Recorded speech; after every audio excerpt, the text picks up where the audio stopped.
বাগেরহাটের শরণখোলা রেঞ্জের অধীনে দুবলা বহু মাইলব্যাপী এক বিশাল চর।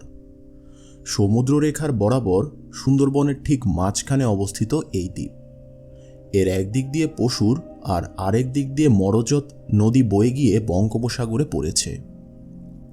প্রত্যেক বছর কার্তিক থেকে মাঘ এই 4 মাস প্রধানত চট্টগ্রাম ও অন্যান্য এলাকার অন্তত কয়েক হাজার হিন্দু মুসলমান ও মগ জেলে এই দুবলার চরে এসে অস্থায়ী বসত করে। তারা নদীর মোহনা এলাকা ও সাগরে মাছ ধরে, চরেই শুটকি দেয়। বহু তাজা মাছ সাম্পান আর যান্ত্রিক ট্রলার বোঝাই হয়ে সরাসরি চালান হয়ে যায় চট্টগ্রাম কক্সবাজারে। সেখানে সাগর তীরে বড় এলাকাজোড়া শুটকি দেওয়া হয়। লটিয়া, লাক্কা, ছুরি, রূপচান্দা, ইলিশ, বাইন, জাবা, ভেটকি, দাঁতনি, ভোলা, চিংড়ি এবং আরও নানা জাতের মাছ। মগজেলেরা হাঙর মাছও ধরে শুটকি দেয়। ফাল্গুন মাস এলে হাওয়া ঘুরে যায়, সমুদ্র আবার উত্তাল হয়ে ওঠে। জেলেরা তখন জাল গুটিয়ে বড় বড় সাম্পানে শুটকি বোঝাই করে চলে যায়। তারপর থেকে একেবারে আশ্বিনের শেষাশেষি পর্যন্ত দুবলার দ্বীপ একেবারেই জনশূন্য হয়ে পড়ে।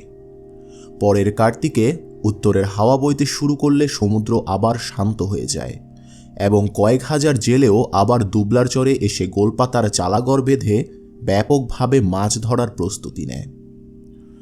সুন্দরবনের এই এক বিরাট অর্থনৈতিক কর্মকাণ্ড। ছোট ছোট নৌকো করে মাছ ধরছে, বড় বড় ট্রলারে করে সব নিয়ে যাচ্ছে। দেখতে বড়ই আকর্ষণীয়।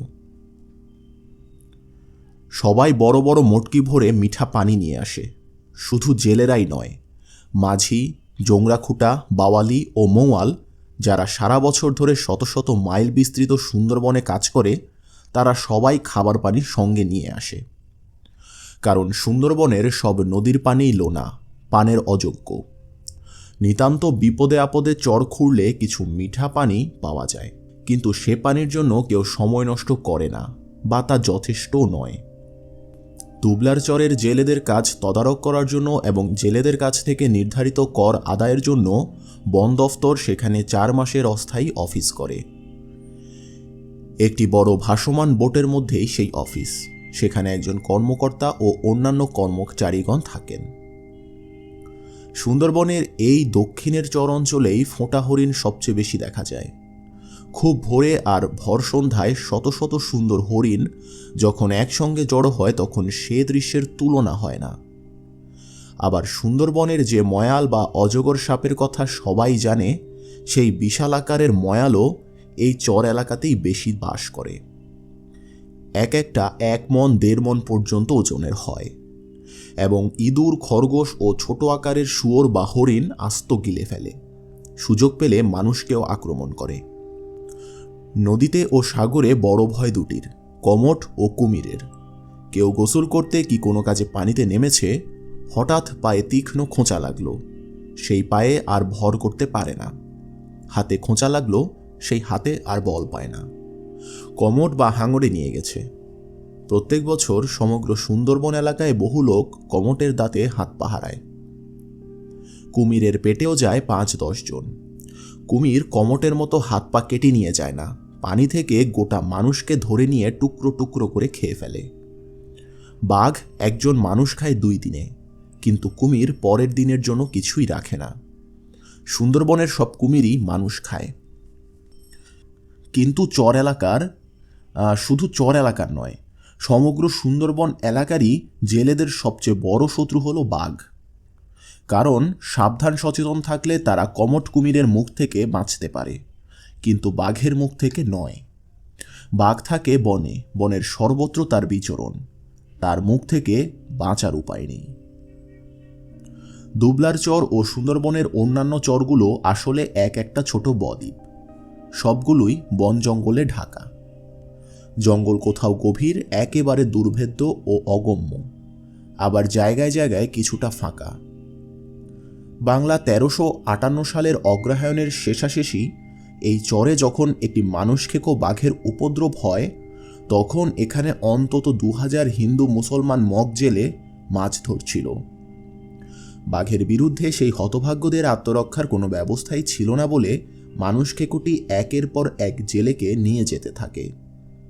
বন কর্মকর্তা ও শিকারীগণ বোট নিয়ে নৌকা দিয়ে জেলেদের বস্তির কাছাকাছি জঙ্গলে গিয়ে বাঘ মারার চেষ্টা করেন, কিন্তু ধূর্ত বাঘের ভয়ঙ্করতা তাদের সব চেষ্টাকেই ব্যর্থ করে দেয়। মানুষ খেকো হলে তখন বাঘের ধূর্তামিও অনেক বেড়ে যায়। কিছু দূর পরপর জেলে বসতি, চারদিকেই জঙ্গল। অসহায় জেলেদের মধ্যে আতঙ্ক ছড়িয়ে পড়ে।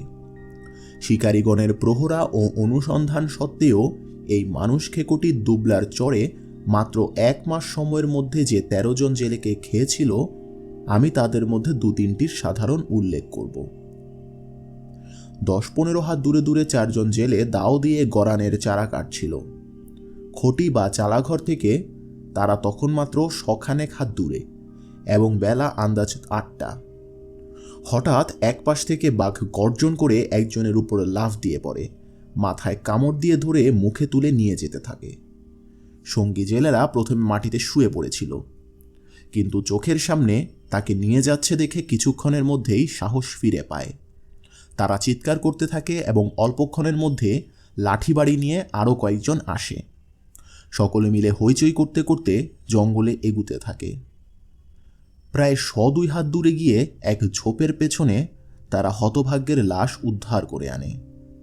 এ ছিল হিন্দু। চরেই তার মৃতদেহের সৎকার করা হয়। জেলেরা গরান গাছ কাটে কষের জন্য। সরু সরু গরানের ছাল টুকরো টুকরো করে জাল দিয়ে যে কষ পাওয়া যায় তা তারা জালে লাগায়। শুকালে জাল মজবুত হয়। বাংলাদেশের অন্যান্য জায়গার জেলেরা গাবের কষ দেয়, সুন্দরবনে গাব গাছ নেই। চরের জেলেরা যে বাঘের মুখে যায় তাদের অনেকেই এই গরান গাছ কাটার সময়। সেই ঘটনার ঠিক পরের দিন গরান গাছ কেটে বিকেলবেলা দুজনে মুগুর দিয়ে পিটিয়ে ডাল থেকে ছাল আলগা করছিল। জায়গাটা তাদের চালাঘর থেকে খুব বেশি দূরে নয়। খালের পাড়ে জঙ্গল, তারই এক প্রান্তে 2 জন সামনাসামনি এবং অপেক্ষাকৃত খোলা জায়গাতে বসা ছিল। হঠাৎ পেছন থেকে এসে বাঘ একজনকে ধরে। জেলের ঘাড়ে মাথায় কামড় দিয়ে ধরে 2টা ঝটকা মারে এবং ভয়ে আধমরা দ্বিতীয় জেলের সামনেই তাকে নিয়ে জঙ্গলে চলে যায়। সম্বিত ফিরে পেলে দ্বিতীয় জেলে দৌড় দেয় এবং ঘরের ভেতরে গেলে তবে তার মুখ থেকে চিৎকার বের হয় এবং সকলকে সে মর্মন্তুদ ঘটনার কথা জানাতে সক্ষম হয়। 20-25 জন লোক হইচই করতে করতে জেলেকে উদ্ধার করতে রওনা হয়, কিন্তু তখন বেলা পড়ে গেছে। জঙ্গলের ভেতর বেশি দূর এগুনো সম্ভব হয়নি। অগত্যা তারা সেদিনের মতো ফিরে আসে। সকালে প্রায় 50-60 জন রওনা হয়। কুড়োল, দা, লাঠি, কাঠ, যার যা ছিল সঙ্গে তাই নিয়ে চলল। বাঘের পায়ের ছাপ এবং রক্তের চিহ্ন ধরে জঙ্গলের ভেতর প্রায় 60 মাইল যেতেই হঠাৎ বাঘের গড়গড় চাপা গর্জন শুনতে পায়। আর এরপর তাদের পক্ষে সামনে এগুনো সম্ভব হয়নি। এই জেলের লাশ বা হাড়গোড় আর কেউই আনতে চায়নি। এ ছিল মুসলমান। রাত্রে ভাত খেয়ে একজন জেলে পেছনের খটিতে তার এক আত্মীয়কে দেখতে যায়। এটা কোনো অস্বাভাবিক ঘটনা নয়।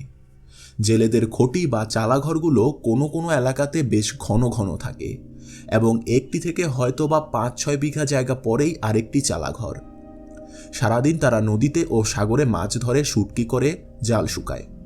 তখন কর্মব্যস্ততার দরুন আত্মীয় স্বজনের ভালো মন্দের খোঁজ খবর নেওয়া তাদের পক্ষে সম্ভব হয় না। রাত্রে খাওয়া দাওয়ার পরেই কেবল তাদের জীবনে সামাজিক সম্পর্ক রক্ষার সুযোগ ঘটে। এই জেলের খটি থেকে মাত্র 100 হাত হালকা জঙ্গল পার হলেই অপর খটি, সেখানে তার আত্মীয় থাকে। বের হয়ে যাওয়ার পর রাত্রে সে আর ঘরে ফিরেনি। তাদের ঘরের অন্য সবার মনে সন্দেহ হয়। স্বভাবতই যে মাত্র কয়েকদিনের মধ্যে এই চরের 8 জন মানুষকে বাঘে নিয়ে গেছে। অবশ্য তারা কেউ কোনো বাঘের গর্জন শুনতে পায়নি। সন্দেহ আর ভয়ের মধ্যে দীর্ঘ রাত পার হয়। সকালবেলা কয়েকজন মিলে পেছনের খটিতে খবর নিতে যায়। আধা রাস্তায় যেতেই তারা বাঘের পায়ের ছাপ আর রক্ত দেখতে পায়। চিৎকার করে ডাকাডাকিতে 2 খটির জেলেরা সকলে সেখানে জড়ো হয় এবং ঘটনা বুঝতে পারে। তারা স্থির করে যে শুধু নিরস্ত্র অবস্থায় জঙ্গলে না ঢুকে বন অফিসের বোটের একজন শিকারীকে সঙ্গে নিয়ে যাবে, নতুবা মৃতদেহ উদ্ধার করে আনতে যারা যাবে তাদের মধ্যে আরও একজন না একজন বাঘের মুখে পড়বে। কিছুক্ষণের মধ্যেই বোট থেকে দুজন শিকারীকে নিয়ে আসা হয়। তাদের পেছন পেছন বেশ অনেক লোক সিকি মাইলের মতো জঙ্গল পার হয়ে গিয়ে একটা আঁটো জায়গাতে লাশ পায়। অর্ধেকটাই খেয়ে ফেলেছে। জেলেরা সেই আধ খাওয়া দেহ এনে জানাজা পড়ে চালাঘরের সামনেই মাটি দেয়। শিকারী দুজন সন্ধ্যা পর্যন্ত দুবলার জঙ্গলে বাঘের ব্যর্থ সন্ধান করে। মাত্র 1 মাসের মধ্যে দুবলার চরের 13 জন জেলে অসহায়ভাবে বাঘের মুখে প্রাণ হারায়। বন দফতরে নিযুক্ত শিকারীগণ, বোটের ফরেস্টার, বনপ্রহরী এবং ভাড়া করে আনা শিকারী সেই সময়ের মধ্যে বাঘের কোনো মোকাবেলাই করতে পারলেন না। কেউ একটা গুলি করারও সুযোগ পাননি। কোনো কোনো দেহ জঙ্গল থেকে উদ্ধার করে সৎকার বা কবর দেওয়া গিয়েছিল, কোনোটা তাও পারা যায়নি। দুবলার জেলেদের অনেকেই যেহেতু সুদূর চট্টগ্রাম থেকে আগত, তাই কারো মৃত্যু হলে তাকে আর বাড়িতে নিয়ে যাওয়া সম্ভব হয় না। চড়েই পোড়াতে হয় বা কবর দিতে হয়। দ্বীপের অবস্থা অতি শোচনীয় পর্যায়ে গিয়ে পৌঁছায়। জেলেরা যে কোথায় যাবে সে উপায় নেই, আবার মানুষকে বাঘেরও যে কিছু করবে সেই শক্তিও নেই। বোটের শিকারীগণ যথাসাধ্য চেষ্টা করেও প্রাণহানি রোধ করতে পারলেন না। দুবলার অস্থায়ী বোট অফিসের দায়িত্বে তখন ছিলেন রেঞ্জার কাজী করিম সাহেব। দিন দিন অবস্থা বেশি শোচনীয় হচ্ছে এবং সকলের আয়ত্তের বাইরে চলে যাচ্ছে দেখে তিনি আর স্থানীয় শিকারীগণের উপর নির্ভর করে থাকতে পারলেন না। নিজেই লঞ্চ নিয়ে দীর্ঘ নদীপথ পার হয়ে আমার গ্রামের বাড়ি সোরাতে এসে উঠলেন। দুবলা হলো সুন্দরবনের সর্বদক্ষিণ প্রান্তে সমুদ্রের কিনারায়, আর আমার বাড়ি হলো বনের উত্তর পশ্চিম প্রান্তে। হাজার হাজার জেলের অসহায় অবস্থা, ধূর্ত নরখাদকের ভয়ঙ্করতা এবং প্রাণনাশের ঘটনাগুলো কাজী সাহেবের মুখ থেকে শোনার পর আমি আর স্থির থাকতে পারলাম না। তখনও আমি বন দফতরে চাকরি নিইনি। পেশাদার বাঘ শিকারী রূপে বন বিভাগের স্বীকৃতিপত্র নিয়ে বনে গিয়ে শিকার করে থাকি। কিন্তু ঘটনাগুলো শোনার পর মুহূর্তের চেতনাবোধ হেতু লঞ্চের ইঞ্জিন ঠান্ডা হওয়ার আগেই আবার তা চালু করতে হলো। নিজেদের কোনো একজনকে সঙ্গী হিসেবে না নিয়েই আমি তৎক্ষণাৎ লঞ্চে উঠে বসলাম। আমার স্ত্রী আপত্তি করলেন এবং বলতে পারবো না কেন আমার মা ক্ষান্ত বিবি, যিনি সুন্দরবনের দুর্জয় সাহসী স্বনামধন্য বাঘ শিকারী মেহের গাজীর সংসার করেছেন, সেই মাও বললেন এখন যেও না। কিন্তু তাদের বাধা ঠেলেই আমি দুবলা রওনা হয়ে গেলাম এবং তারপর সেখান থেকে যে আতঙ্কজনক অভিজ্ঞতা নিয়ে আবার বাড়িতে ফিরে এলাম, তা ঘটনার এতদিন পরে আজও মাঝে মাঝে আমার মনে জাগে এবং আমি যেন শুধু দুঃস্বপ্নে তা দেখতে থাকি। বাড়ি থেকে সন্ধ্যার পর রওনা হয়ে পরদিন সকাল 7টায় আমরা দুবলায় গিয়ে পৌঁছালাম। চরের অস্থায়ী অফিস আমাকে সকল রকম সুযোগ সুবিধা দিল। একটা বড় বোট, সঙ্গে মজবুত ডিঙি, 3 জন বোটম্যান বা বনমাঝি এবং আরও একজন পাহারাদার, আর সকলের জন্য যথেষ্ট খাবার। বিপদ মোকাবিলার জন্য সুন্দরবনের সকল অফিসেই বন্দুক থাকে। দুবলার চরের ভাসমান অফিসেও ছিল। যে বন্দুক তারা আমাকে দিয়েছিল তা ছিল একটি দোনলা বেলজিয়াম। আগের দিনই বন অফিসে খবর পৌঁছেছিল যে মানিকখালীতে একজন জেলেকে বাঘে নিয়ে গেছে। কাজেই দুবলার অস্থায়ী বন অফিসের বোটে একবেলার বেশি দেরি করলাম না। জেলের দেহাবশেষ উদ্ধার করার এবং একটা সম্ভাব্য সুযোগের আশায় আমরা রওনা হলাম। বিকেল 3টে দুবলা থেকে বোট ছেড়ে রাত 12টায় মানিকখালী গিয়ে পৌঁছালাম। বাকি রাতটা বোটেই আধ ঘুমা আধ জাগা অবস্থায় কাটিয়ে দিলাম এবং সকাল 7টার মধ্যেই নাস্তা করে একটি ডিঙি নিয়ে বের হয়ে গেলাম। 2 জন বোটম্যান ডিঙি বাইতে লাগলো, আর মাঝখানে বন্দুক হাতে আমি বসলাম। মানিকখালীর জেলেদের জিজ্ঞেস করে সঠিক জায়গা চিনে নিলাম যে কোনখান থেকে 2 দিন আগে গরান গাছ কাটার সময় জেলেকে ধরে নিয়ে গিয়েছিল। জেলেদের কাছেই শুনলাম যে ঘটনার কিছুক্ষণের মধ্যে তারা সবাই তাকে উদ্ধার করে আনতে গিয়েছিল, কিন্তু জঙ্গলের ভেতরে কিছু দূর যেতেই এক ঝোপের পেছন থেকে গভীর গড়গড় শব্দ শুনতে পায় এবং তখন সবাই প্রাণ ভয়ে ফিরে আসে। 50-60 জন লোকের হইচইকেও বাঘ ভয় করে না এবং মুখের শিকার না খেয়ে সে ছাড়বে না। জেলের দেহ আর উদ্ধার করা সম্ভব হয়নি। সাধারণ বাঘ মানুষকে ভয় পায়, সামনে দেখলে বিদ্যুৎ বেগে ছুটে পালায়, কিন্তু মানুষ খেকো হলে তখন সেই ভয় বাঘের ভেতর আর থাকে না। 5-10 জনের মধ্যে একজনকে আক্রমণ করে বসে, এমনকি সাঁতার কেটে নৌকায় উঠে ঘুমন্ত জেলে মাঝিদের পর্যন্ত মুখে তুলে নিয়ে যায়। কিন্তু অর্ধভুক্ত দেহ উদ্ধার করতে আসা 50 জনের উদ্ধারকারী দলকে গড়গড় ডাক দিয়ে ভয় দেখিয়ে পিছিয়ে দেওয়া এমনকি মানুষ খেকো বাঘের জন্য অস্বাভাবিক। গত 1 মাসে এই বাঘ গড়ে প্রতি 3 দিনে একজন করে মানুষ মেরেছে। 2 দিন আগে ধরা শিকার নিশ্চয়ই এর মধ্যে সে খেয়ে ফেলেছে এবং আজ অবশ্যই খাবারের অন্বেষণে বের হবে। জেলেদের মধ্যে যারা জাল নিয়ে গাঙে ও সাগরে গেছে তারা নিরাপদ। যারা চালাঘরে কাজ করছে, শুটকি দিচ্ছে বা খোলা জায়গাতে বসে জালে কষ দিচ্ছে তারাও কিছুটা নিরাপদ। কিন্তু যারা গরান গাছ কাটতে বের হয়েছে তাদেরই বেশি ভয়। আমি স্থির করলাম 2 দিন আগে গরান গাছ কাটার সময় যেখান থেকে জেলেকে নিয়ে গিয়েছে সেখানে আগে যাব। মরির যদি কিছুমাত্র থাকে, তবে যদিও সে সম্ভাবনা কম, তাহলে মরির উপরেই গিয়ে বসব। জেলেরা আমাদেরকে যে জায়গাটা দেখিয়ে দিল সেটা আমাদের বোট থেকে 1/2 মাইল হবে না, খালের উল্টো পারে। পাড় সেখানে সামান্য উঁচু এবং একেবারে কিনারা থেকেই গভীর বন। মিনিট 20 মধ্যেই আমরা ডিঙি নিয়ে সে স্থানে পৌঁছালাম। গত 2 দিন বৃষ্টি হয়নি। সুন্দরবনে শীতকালেও মাঝে মাঝে বৃষ্টি হয়, কাজেই রক্তের চিহ্ন নিশ্চয় মুছে যায়নি। বাঘের পায়ের ছাপও থেকে থাকবে, যদিও 50 জন লোক সেখান দিয়ে হেঁটে গেছে। তাই উদ্ধারকারী দল যেখান দিয়ে এগিয়েছিল সেই চিহ্ন ধরতে আমার অসুবিধে হলো না। নৌকার মাঝি ডিঙি ঘুরিয়ে পাড়ে লাগালো আর বন্দুকের 2 নলে টোটা ভরে আমি লাফ দিয়ে টাঙে উঠলাম। জঙ্গলের কিনারায় পা দেওয়ার সঙ্গে সঙ্গে বাঘ আমাকে আক্রমণ করল। গর্জন শোনার আগেই কি শক্তি বলে যে আমি 2 হাত পেছনে সরিয়ে এসেছিলাম তা বলতে পারবো না। বাঘ ঠিক আমার 2 হাত সামনে পড়েই গাঁ গা করে পেছনের 2 পায়ের উপর খাড়া হয়ে উঠল। হাতের আন্দাজে নিশানা করে ট্রিগার টানলাম, কিন্তু গুলি ছুটল না। তখন বিরাট হা মেলে গাঁ গা করতে করতে বাঘ আমার মাথা লক্ষ্য করল।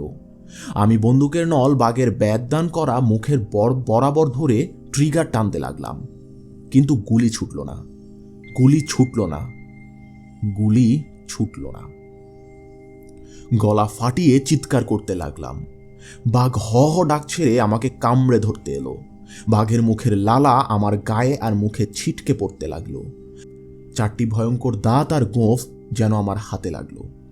বন্দুকের নল তার দাঁত মুখ বরাবর ধরে আমি বাঘের পাল্টা হাঁক ছাড়তে লাগলাম আর লাফিয়ে লাফিয়ে পিছে হটতে লাগলাম। লালায় আমার শরীর ভরে গেল। একদলা ফেনা নাকে আর কপালে এসে ছিটকে পড়ল। সরতে পারলাম না। আবার হ হ করে বাঘ তার বিশাল শরীরটা ঝাঁকাতে লাগলো। আমার মনে হলো গোটা দুনিয়া যেন থর থর করে কাঁপছে। আমি জমিনের নিচে চলে যাচ্ছি। মনে হলো আমার শরীরটা নেই, আত্মা যেন হাড়ের সঙ্গে লেগে আছে। বাঘ আবার হ হ করে উঠতেই একসঙ্গে একদলা লালা ছিটকে এলো। আমি আবার নিজের শরীরটা বোধ করলাম। হা হা যা যা ডাক ছেড়ে বন্দুকের নল একেবারে মুখের হা বরাবর ঠেলে দিলাম। বাঘ তার শরীর পেছনে সংকুচিত করল। আমি একপাশে সরে যেতেই খালের পানিতে পা পড়ল। লাফ দিয়ে খালের পাড়ে ডুব দিলাম। মাথা তুলতেই দেখি খালের 4 ভাগের 3 ভাগ পার হয়ে গেছি। আরেক ডুবে পাড়ে উঠলাম। উঠে ছুটে কয়েক হাত দূরে একটা গাছের গোড়ায় গিয়ে পেছনে তাকালাম। দেখি বাঘ লাফ দিয়ে পানিতে যে পড়েছিল এখন গোঁ গোঁ করতে করতে আবার পাড়ে উঠছে। বন্দুকের টোটা খুলে পকেট থেকে অন্য 2টো ভিজে টোটা ভরে বাঘের বুক বরাবর নিশানা করে আবার ট্রিগার টানলাম, কিন্তু তবুও গুলি ছুটল না। বেলজিয়াম বন্দুক, কিন্তু সেই বন্দুকটা ভালো ছিল না। ওপারে বাঘ পানি থেকে পাড়ে উঠে কয়েকবারই আমার দিকে তাকিয়ে মুখ খিঁচালো, তারপর জঙ্গলে ঢুকে গেল। জঙ্গলাকীর্ণ একেবারে জনশূন্য চর। পেছনে দেখতে দেখতে বেহুশের মতো ছুটলাম, আর এতক্ষণে 2 চোখ ফেটে পানি এলো আমার। পাড়ে বাঘের গর্জন শোনা মাত্র বোটম্যান 2 জন আমাকে ফেলে ডিঙি ভাসিয়ে দিয়ে নিজেদের প্রাণ 2টি নিয়ে তাড়াতাড়ি বোটে চলে এসেছিল। আমি বাঘের থেকে রক্ষা পেয়ে চর পার হয়ে বেহুশের মতো গিয়ে ছুটে যখন বোটে উঠব, ঠিক সেই মুহূর্তেও তারা অন্যদের কাছে বর্ণনা করছিল যে কেমন করে হঠাৎ বাঘ আমার উপর লাফ দিয়ে পড়ে আমার মাথাটা গিলে ফেলে, আর তারপর আমার শরীরটা এক ঝটকায় পিঠে তুলে নিয়ে জঙ্গলের ভেতর চলে যায়। তারা কোনো সাহায্য করারই সুযোগ পায়নি। আমি বন্দুক হাতে বোটের গলুয়ে পা দিতেই বোটটা দুলে উঠল, আর ভেতরে ওরা বাবা গো খেয়ে ফেললো বলে আর্তনাদ করে উঠল। ভাবল যে সঙ্গীকে বাঘের মুখে ফেলে পালিয়ে এসেছে সেই পচাবদি গাজীকে খেয়ে বাঘ এবার অবশ্যই তাদেরকে খাবার জন্য লাফ দিয়ে বোটে উঠেছে। আমি পরপর 5 গ্লাস পানি খেলাম, কথা বলতে পারলাম না। বন্দুকটা ফেলে পাটাতনের উপরই শুয়ে পড়লাম। সারাটা শরীর থরথর করে কাঁপতে লাগলো। সেদিনই আমি দুবলার অস্থায়ী বন অফিসে ফিরে গিয়ে অকেজো বন্দুকটি জমা দিলাম এবং বাঘ শিকার করতে অস্বীকার করলাম। বোটের রেঞ্জার কাজী সাহেব সমেত সবাই আমার অভিজ্ঞতার কাহিনী শুনে ভয়ে বিস্ময়ে স্তব্ধ হয়ে গেলেন, কিন্তু অবস্থা বিবেচনা করে আবার বললেন যে আরও বন্দুক রয়েছে এবং আমি চলে যাওয়ার অর্থ হবে দুবলার চরের হতভাগ্য জেলেদেরকে মানুষ খেকোর মুখের খোরাক করেই রেখে যাওয়া। তারা অনেক আশা করেই আমাকে বাড়ি থেকে আনিয়েছিলেন, আর বাঘ শিকার করতে এসে বিখ্যাত মেহের গাজীর ছেলে পচাবদি গাজী বাঘের মুখে পড়েছিল, অতপর প্রাণ ভয়ে বাড়ি চলে গেছে। এই কথাটি প্রচারিত হবার সঙ্গে সঙ্গে দুবলার চরের হাজার হাজার জেলের মাঝে একেবারেই অবশ কর্মহীনতা সৃষ্টি হয়ে যাবে। কিন্তু তাদের কথা বিবেচনা করার মতো মানসিক অবস্থা তখন আমার ছিল না। বললাম, বাড়ি যাই, যদি বাঘ শিকার করতে হয় তবে আমি নিজের লোকের সঙ্গে আবার ফিরে আসব। দুবলার চর থেকে একটি মাছের নৌকা করে সেই রাত্রেই আমি খুলনা গেলাম এবং সেখান থেকে লঞ্চে করে পরদিন সকালে আমার বাড়ি শ্যামনগর থানার সোরা গ্রামে পৌঁছালাম। পরের 12 দিন বাড়িতে মা, স্ত্রী, ছেলে মেয়ে ও অনেক আপনজনের মাঝে বেশ হাসি খুশিতেই কাটালাম। ততদিনে মনের আতঙ্ক ও অস্বাভাবিকতা অতিক্রম করে আবার মজবুত হয়ে উঠলাম। কিন্তু তারপরেই আবার দুবলার চরের হাজার হাজার অসহায় মানুষের কথা মনে করে আমি কেমন যেন অস্থির হয়ে পড়লাম। দিন রাত কাদের যেন ডাক, কাদের যেন আর্তনাদ, হাহাকার আমাকে অস্থির করে তুলল। আমরা শিকারী বংশের মানুষ, যত ছোটই হই না কেন ভয়ঙ্কর মানুষ খেকোকে সামনাসামনি মোকাবিলা করে বনের জেলে বাওয়ালিদের রক্ষা করার গৌরব আমাদের রক্তে মিশে আছে। আমার দাদার ভাই দাদা শিকারী ইসমাইল গাজী বাঘের মুখে প্রাণ দিয়েছিলেন। আমার বিখ্যাত বাবা শিকারী মেহের গাজী 50টির বেশি বাঘ মেরে বাঘের কামড়ে মারা যান। আমার চাচা নিজামদি গাজীর একটা হাত বাঘে নিয়ে গেছে। যত ধূর্ত, যত ভয়ঙ্করী হোক না কেন, বাঘের কাছে আমি হার মানতে পারি না। সুন্দরবনের যেখানে মানুষ খেকো বাঘ, সেখানেই আমাদের ঠিকানা। এবারে মা না বললেন না, স্ত্রীও কিছু বললেন না। ছোট ভাই হাসিম আলীকে আর শ্যালককে সঙ্গে নিয়ে আমার নিজের নৌকা করে আবার দুবলার ভাসমান বন অফিসের বোটে গিয়ে হাজির হলাম। কাজী করিম সাহেবের বন অফিসের অন্যান্য কর্মকর্তা ও লোকজনদের খুশির আর শেষ রইল না। তাঁরা যেন জানতেন যে আমি আবার সেখানে যাব এবং মানুষ খেকোকে শেষ পর্যন্ত আমিই মারব। কয়েকটা বন্দুকই এগিয়ে দিলেন, আমার যেটা পছন্দ। আমি আরেকটা দোনলা বেলজিয়াম বন্দুকই নিলাম। 2টি কার্তুজ ভরে এবার আগেই শূন্যে গুলি করে দেখে নিলাম। সেই 12 দিনে আরো 2 জন বাঘের মুখে গিয়েছে। জেলেরা এমনই সাহস হারিয়ে ফেলেছে যে অনেকে মিলে গিয়ে যে উদ্ধার করে আনবে তাও তা করতে পারেনি। এর মধ্যে অন্যান্য শিকারীগণও চেষ্টা করেছিলেন, কিন্তু কেউই বাঘকে গুলি করার কোনো সুযোগ পাননি। পরবর্তী 3 দিন ধরে আমরা 3 জন ডিঙি নিয়ে সন্ধান করতে লাগলাম। সারাদিন খালে খালে, বনের ধারে, বনের ভেতরে বাঘের সন্ধান করলাম, কিন্তু বাঘ দেখলাম না, যদিও মানুষ খেকো একেবারে নিশ্চিত সেই এলাকাতেই ছিল। এর মধ্যে দুবলার চরের সকল জেলেদের বলে দেওয়া হলো যে কোনোখানে কেউ বাঘ দেখলে কিংবা বাঘ কোথাও কাউকে আক্রমণ করলে তা যেন তৎক্ষণাৎ বন অফিসের বোটে বা আমাকে জানানো হয়। 2 দিন 1 রাতের মধ্যে কোনোখান থেকে কোনো খবর পাওয়া গেল না, বা আমরাও কোনোখানে বাঘ দেখতে পেলাম না। কিন্তু আমি নিশ্চিত জানতাম যে কোনো একখান থেকে কোনো একজন জেলের অসাবধানতার সুযোগ এই মানুষ খেকো বাঘ অবশ্যই নিবে। তাই আমাকে একটু ক্ষান্ত হলে চলবে না। তৃতীয় দিনে বন অফিসের বোর্ড থেকে আমরা তখন প্রায় মাইল 2 দূরে। আমার ভাই হাশেম আর শ্যালক রাত প্রায় 12টা পর্যন্ত সজাগ থেকে তারপর ছইয়ের নিচে ঘুমাতে গেল। আমি অর্ধেক শরীর ছইয়ের ভেতরে এবং অর্ধেক বাইরে হয়ে বসে সকাল পর্যন্ত একাই জাগব বলে স্থির করলাম। তখন মাঘ মাসের শুরু, কিন্তু সমুদ্রের কাছাকাছি চর এলাকায় খুব বেশি শীত ছিল না। পূর্ণিমার 3 দিন বাকি ছিল বলে প্রায় সারা রাতই চাঁদের আলো থাকবে। সেই আলোতে অন্তত 40 হাতের মধ্যেও বাঘ এলে আমি দেখতে পাব এবং আমার গুলি সম্ভবত লক্ষ্যভ্রষ্ট হবে না। ফজরের ওয়াক্ত পর্যন্ত বনের শুয়োরের শব্দ পেলাম 2-3 বার, হরিণের ডাকও শুনলাম, কিন্তু সেগুলোর কোনোটাকেই ভয়ার্ত ডাক বলে মনে হলো না এবং সারা রাতের মধ্যে বাঘের কোনো চিহ্নও দেখলাম না। পূবের আকাশ ফর্সা হলে তখন হাশেম আলী ও আমার শ্যালককে জাগালাম। হাশেমের হাতে বন্দুক দিয়ে নামাজ পড়লাম এবং শুধু ক্লান্তি নিয়েই ঘুমিয়ে পড়লাম। সকাল 8টার সময় গরম ভাত খেয়ে আমরা আবার নৌকা ছাড়ব, এমন সময় দেখি একটি ডিঙি নৌকা খুব জোরে বেয়ে আমাদের দিকে আসছে। আমরা নৌকা কিনারায় ভিড়িয়ে একটু দেরি করলাম। ডিঙিতে 3 জন জেলে, তাদের মধ্যে একজন তরুণ যুবক আমার সামনে খালের পাড়ে শুয়ে হাউমাউ করে বলতে লাগলো, আমার ভাই ভালো এগেছে, আমার ভাই ভালো এগেছে। তার আর কোনো কথাই বোঝা গেল না। শোকে আঘাতে সে এমন হয়ে গিয়েছে যে বারবারই কেবল বলছে, আমার ভাই ভালো এগেছে। তার সঙ্গী দুজনের কাছ থেকে আমরা অতি দুঃখজনক ঘটনার বর্ণনা শুনলাম। মাত্র 1 ঘন্টারও কম সময় আগে বাঘ যেখান থেকে একজন জেলেকে নিয়ে গিয়েছে সেই জায়গাটা আমাদের নৌকো থেকে আরও আধা মাইল এবং দুবলা বোর্ড অফিস থেকে প্রায় 3 মাইল দূরে। খুঁটি থেকে কিছু দূরে তারা 4 জন গরান গাছ কাটতে গিয়েছিল। অল্প কয়েকটি মাত্র চারা গাছ কাটতেই হঠাৎ একপাশ থেকে বাঘ একজনের উপর লাফ দিয়ে পড়ে এবং তাকে মুখে নিয়ে জঙ্গলের ভেতর চলে যায়। যে হতভাগ্য বাঘের মুখে গেছে সে এই ক্রন্দনরত যুবকের আপন বড় ভাই। আমি বললাম, বন অফিসে পরে যাব, আগে চলো ওকে নিয়ে আসি।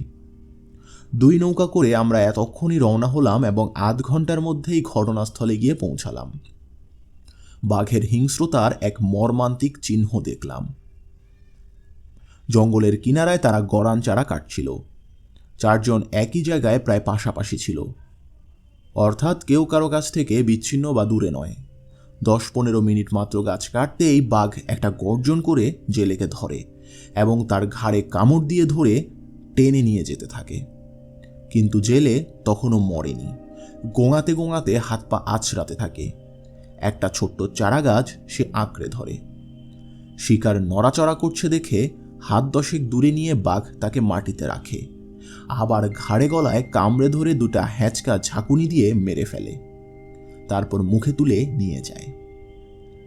যেখানে বাঘ জেলেকে প্রথম কামড়ে ধরেছিল সেই জায়গায় রক্ত পড়েছিল, আর হাত 10 দূরে যেখানে নিয়ে কামড় ছেড়ে দিয়েছিল সেখানে যখন হতভাগ্যের মুখ থেকে একটা ক্যাক শব্দ হয়ে গোঙানি থেমে গিয়েছে সেই জায়গায় অনেক রক্ত। আমরা 6 জন বাঘের পায়ের চিহ্ন ও রক্ত দেখে এগুতে লাগলাম। কিছু দূর যেতেই তার কাপড় পেলাম, একটা চারা গাছের সঙ্গে আটকে আছে। তারপর আর হাত 50 যেতেই জেলেকে পেলাম। গরান বনের ভেতর কতকটা খোলা জায়গাতেই পড়ে রয়েছে, পা 2টি গোটানো, মাথাটা একদিকে কাত অবস্থায়, চোখ খোলা, যেন চেয়ে আছে।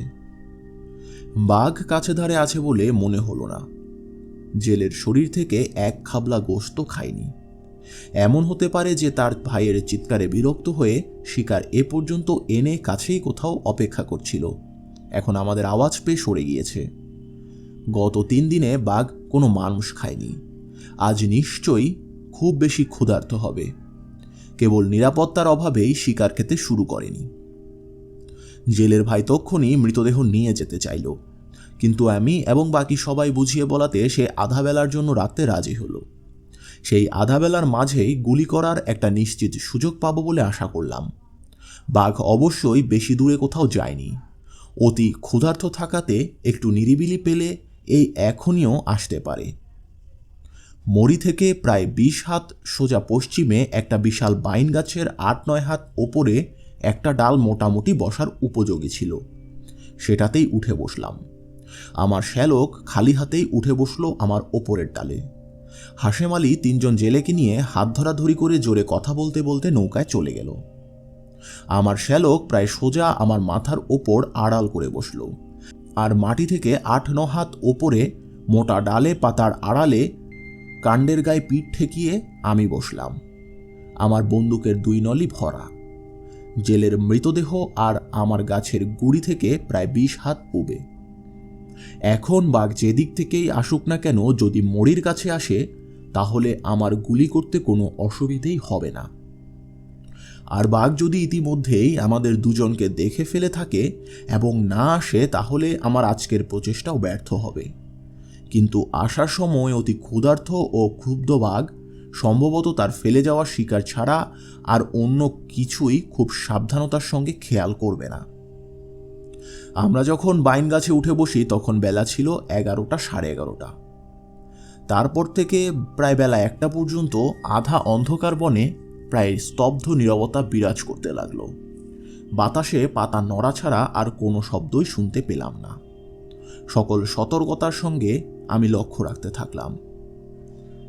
মাঝে মাঝে উপরে তাকাই, প্রতিবারই আমার শ্যালক হাত নেড়ে বা মুখ নেড়ে ইঙ্গিত করে জানিয়ে দেয় যে কিছুই চোখে পড়েনি।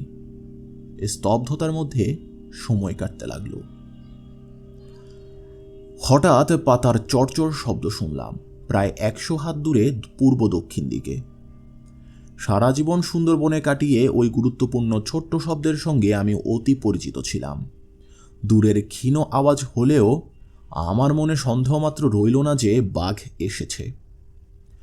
এর পরের 5 মিনিট সময় ধরে উত্তেজনায় আমার শরীরের সব লোম খাড়া হয়ে রইল। কিন্তু মরি থেকে প্রায় 30 হাত দূরের ঝোপ থেকে যখন বাঘ বের হয়ে এলো, তখন আমার আর সাহসের অভাব হলো না। এদিক সেদিক কোথাও না তাকিয়েই বাঘ দাপটের সঙ্গে মরির দিকে এগিয়ে এলো। জেলের ঘাড় কামড়ে ধরে তুলে নিয়ে যাবার জন্য মুখটা উঁচু করল, আর সে মুহূর্তে আমি বুক বরাবর গুলি করলাম। হুক করে ডাক ছেড়ে বাঘ লাফ দিয়ে উঠল। মুখ থেকে জেলের দেহ শূন্যে ছুটে অন্তত 10 হাত দূরে গিয়ে পড়ল, আর গুলির আঘাতে বিশাল বাঘটা পেছন দিকে মাটিতে পড়ে 4 পা দাপড়াতে দাপড়াতে শরীরটা একদিকে ঠেলতে লাগলো। হাত 5-6 সেরকম ঠেলে বাঘের মাথাটা যখন একটা ঝোপের ভেতরে চলে গিয়েছে, কিন্তু বাকি শরীর বাইরে, তখন কোমরে দ্বিতীয় গুলি লাগাতেই মুখের গোঙানি আর 4 হাত পায়ের মাটি দাবড়ানি সবকিছুই থেমে গেল। বিশাল বাঘটা পেছনের দিকে একটা পা শূন্যে তোলা অবস্থায় আধা চিত আধা কাত হয়ে পড়ে রইল। আমি গাছ থেকে আল্লাহ আল্লাহ বলে ডাক দিলাম। সঙ্গে সঙ্গে নৌকো থেকে হাশেম আলী ডাক দিল, আল্লাহ আল্লাহ আল্লাহ আল্লাহ। এক নৌকায় বাঘ, আরেক নৌকায় জেলের দেহ নিয়ে বেলা আনুমানিক 3টার সময় আমরা দুবলার চরের অস্থায়ী বন অফিসের বোটের কাছে পৌঁছালাম। নৌকো কিনারায় ভিড়ানোর আগেই শূন্যে একটা গুলি করলাম। শোকাহত দীর্ঘদিনের আতঙ্কগ্রস্ত হাজার হাজার জেলে এই শূন্যে একটা গুলির শব্দ শোনার জন্যই অধীর আগ্রহে অপেক্ষা করেছিল। 1 ঘন্টা সময়ের মধ্যেই প্রায় 1000 জেলে এসে বাঘের চারদিকে জড়ো হলো। সেদিন তারা কিছুতেই চামড়া চোলাই করতে দিল না, তাই সারা রাত বাঘ রাখতে হলো বোটের সামনে চরে। চাঁদনি রাত ছিল, রাতভরই লোক আসতে লাগলো। মানুষ খেকো বাঘ মারা পড়েছে, এখন আর কোনো ভয় নেই। দল বেঁধে এবং একজন একজন করেও চাঁদের আলোয় দুবলার চরের চারদিক থেকে জেলেরা কেবল আসতেই লাগলো। মাঘ মাসের সারা রাত ধরে এমনটাই চলল। পরদিন সব লোকের উপস্থিতিতে বাঘের চামড়া ছড়ানো হলো। 10.5 ফুট লম্বা বাঘের সামনের 4টা দাঁত ছিল না, অর্থাৎ মানুষ খেকো ছিল বুড়ো বাঘ। হারানো আত্মীয়